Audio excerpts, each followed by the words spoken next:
Okay, I had a little epiphany today, so we're gonna set this to video here.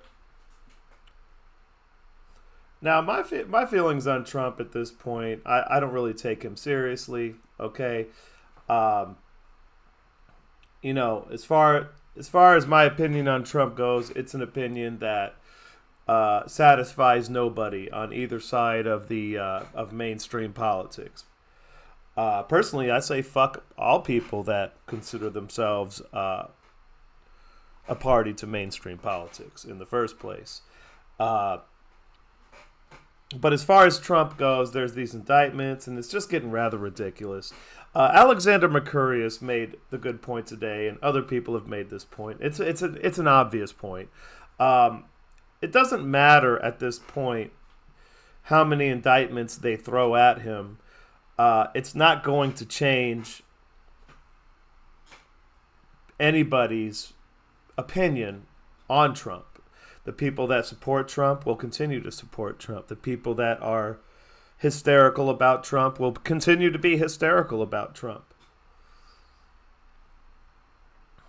Some people are just so vested in being hysterical about Trump at this point. It seems that they feel they have to continue to be hysterical. And vice versa with the Trump supporters. Likewise with the Trump supporters. So, of course, Merrick Garland and the people in the Justice Department who have issued several tens, scores of indictments, or scores of charges, that is, on Trump, they have pressed scores of charges. Surely they know this. These aren't stupid people. I'm sure there's a level of satisfaction. These are DC people that we're talking about. So, this is DC. They all hate Trump, and they want to see him gone. They see him as a threat more than anything else, which is kind of ludicrous. He's not a threat. They ran circles around him for 4 years. What are they actually afraid of? They totally hamstrung his presidency and got away with it. But still, they're hysterical about Trump. It's irrational. But then there's the possibility that, one or several of these charges will stick and land him in jail. And that would certainly, even just the lawfare aspect of him having to fight these cases, hamstrings his ability to campaign. And him being in jail would further hamstring his ability to campaign. Although I don't think that really would make a difference, because the people who like Biden or are willing to hold their nose and vote for Biden because he's not Trump will continue to do just that. And the people who support Trump will continue to support Trump. They will go to the voting polls regardless of whether Trump is in jail, no matter how much he has campaigned. I mean, it will, the Trump being in jail will only confirm the viewpoint of the people who support him and make them support him more. So these are two aspects of this situation. But there's a third thing that I just had this epiphany today, and I just thought to myself, what if this is also, at some level, a provocation?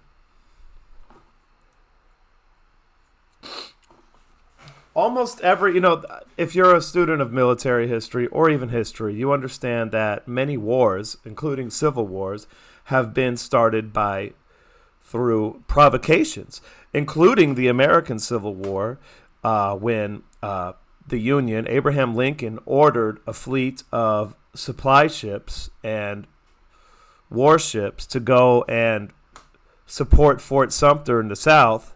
The Confederacy warned, the Union not to do that, and the Union did it anyway.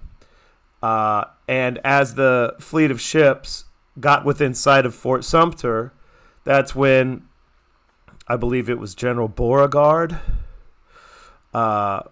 ordered the Confederate army that was already surrounding Fort Sumter to open fire, thus starting the Civil War. In the weeks leading up to that, the Confederacies said they're open to negotiations. They want to negotiate. They didn't want war, so they said. And I believe that because they knew that fighting a war against the industrialized North, especially with its superior navy, would be a difficult war, if at all possible, for them to win. So they didn't want to fight. The North understood that the South wouldn't last in a war. Now, the North the Union severely underestimated the South, as we now know. But Lincoln ordered this fleet of ships, including supply ships, including, I believe, some warships, to go to Fort Sumter to supply and help protect Fort Sumter. And the Confederates, as far as they were concerned, that was a provocation. The Union didn't have to send those ships. Lincoln didn't have to order those ships. And I'm not making a case for either side in this case.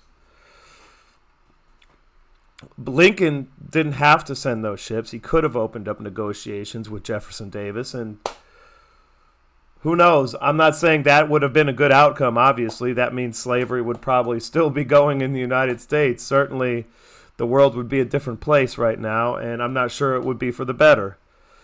I'm certain it wouldn't be for the better. But you never know what concatenation of events could have followed that, obviously. So that's all in the hypothetical. But then, I started doing some research, throughout the day.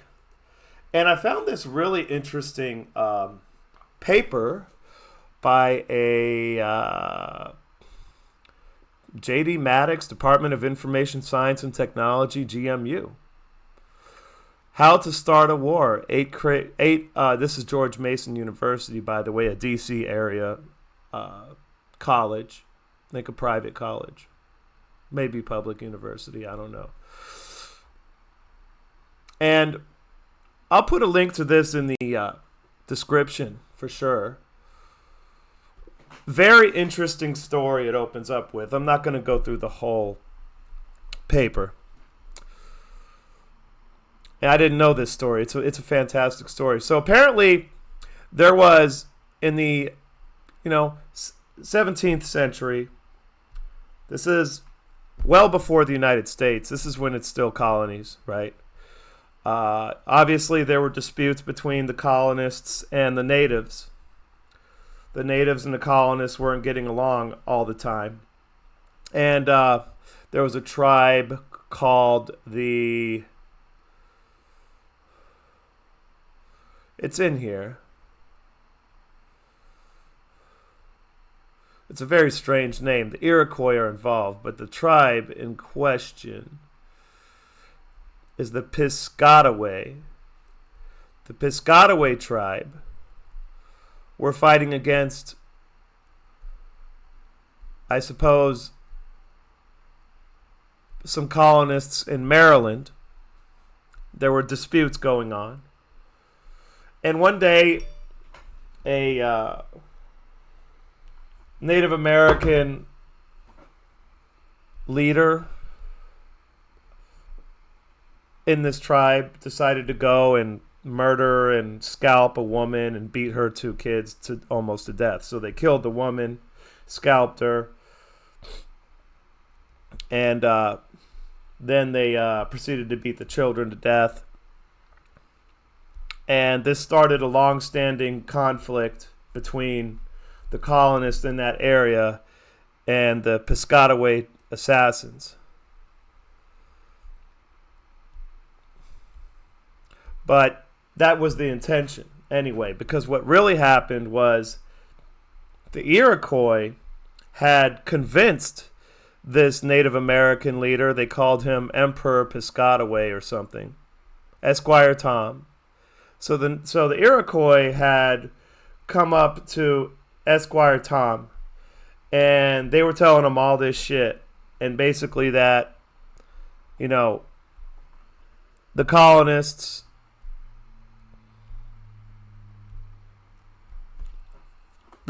were doing this and that and the third. The Iroquois sent an agent provocateur to Esquire Tom with stories of English transgressions. The Iroquois agent provocateur offered a reward to avenge the Native American nations to Esquire Tom. By having Esquire Tom kill a colonist and blame it on the Piscataway, the Iroquois aimed to ignite a war between the English and the Piscataway, thus weakening both parties. The Iroquois would then seize on their weakness and eventually drive the English out and retake formerly held Piscataway territory. Now, this was all revealed in court through witness testimony at the time. So that was an attempt at a provocation that almost worked. And this was done by the Iroquois nation in order to try to get another Indian nation and the English colonists to fight each other. And we can go deeper all the way through history and see evidence of one of so many wars being started through an intentional provocation. So what if the intention here, among other things, with the Trump indictments is to provoke the Trump supporters into engaging in some sort of violence? And when that happens, obviously, that's going to give carte blanche, casus belli for the government to perhaps enact martial law, certainly to engage in open conflict with its own citizens, to increase surveillance, to do all sorts of things. Basically, that would be the end of any semblance of a liberal democracy in this country. But what if that's what they want, among other, and by they, what if there's a cadre of people there who understand that this is a possible provocation and they're letting it go and they're allowing it to continue, for their own benefit, maybe some people in the deep state. So I'm wondering if this is a provocation in addition to being an attempt to hamstring Trump's presidency or his candidacy, that is. And in addition to sheer desperation on the part of the Biden administration, in addition to it being a diversionary tactic, this is a very nuanced, multi-layered, and multifaceted thing that's going on here. Going back to another example of a provocation, and I was actually in the Smithsonian putting on a little impromptu lecture, and I was talking about this issue, and there was this absolutely adorable young kid who came up asking me questions. He must have been under 10 years old. He was adorable. Much more interested in history than 99% of American adults. How did the Mexican-American War start? Well, see, the thing about the Mexican-American War is Congress wasn't ready to authorize a war against Mexico. And at that time, Americans took the congressional requirement to declare war very seriously, unlike today. So what did President Polk decide to do? Well, he decided to send some troops into disputed territory. Everybody knew that that was going to be a bad idea. He did it as secretly and covertly as he could. The Mexicans demanded that it was somewhere around the Rio Grande River.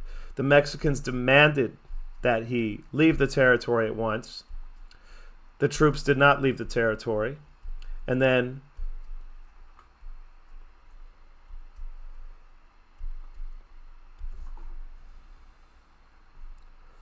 the Mexicans attacked.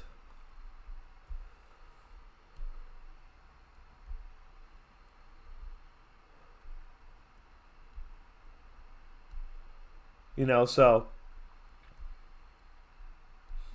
there were a series of provocations. On April 24th, forces caused. So here we go. The immediate cause of the Mexican-American War was a disputed boundary between the United States and Texas on the Nueces Strip. Mexico did not recognize Texas as legitimate American territory, and Texas admission to the United States antagonized Mexican officials and citizens.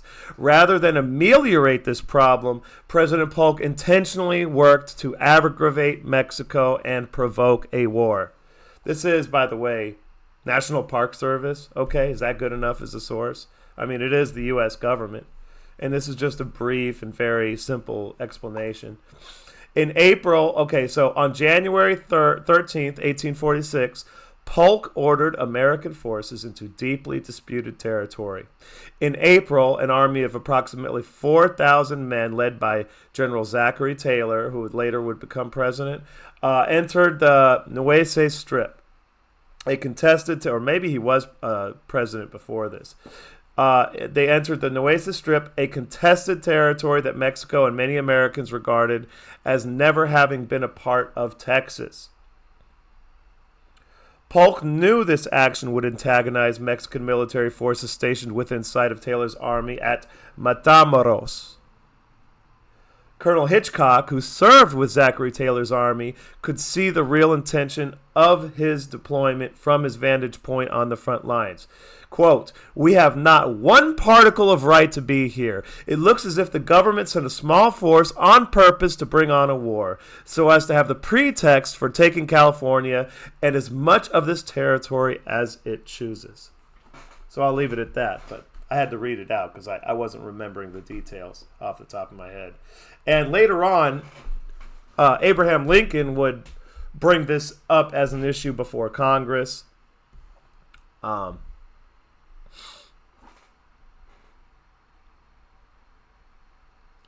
of this. See, here we go. So prior to these actions, America was deeply divided about the prospect of war with Mexico. Abraham Lincoln, then a U.S. congressman, tried to challenge the war by demanding proof that the spot where the war began was on U.S. soil. Transcendentalist Henry David Thoreau engaged in civil disobedience, going to jail because he refused to pay federal taxes that supported the war.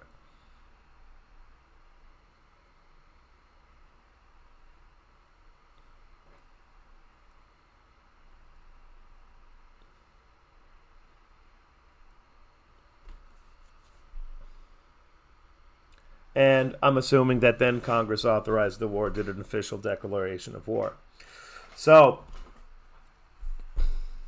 and the Mexican-American War was brutal. Robert E. Lee was there as a young officer, and they were extremely brutal to the Mexicans. The Mexicans still talk about that to this day. So that was a provocation that very few people know about. I mean, it's not taught in high school or, it's not taught in primary school education at all. You never hear about it.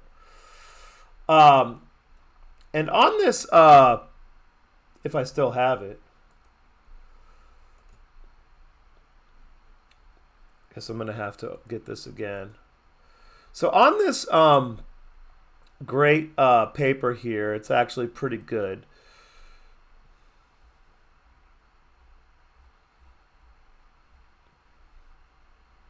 He actually goes through, somewhere I was seeing it, different aspects of, he goes through several, examples of provocations. 3 U.S. uses of strategic provocation, and I'm not going to read all this. He also goes through here,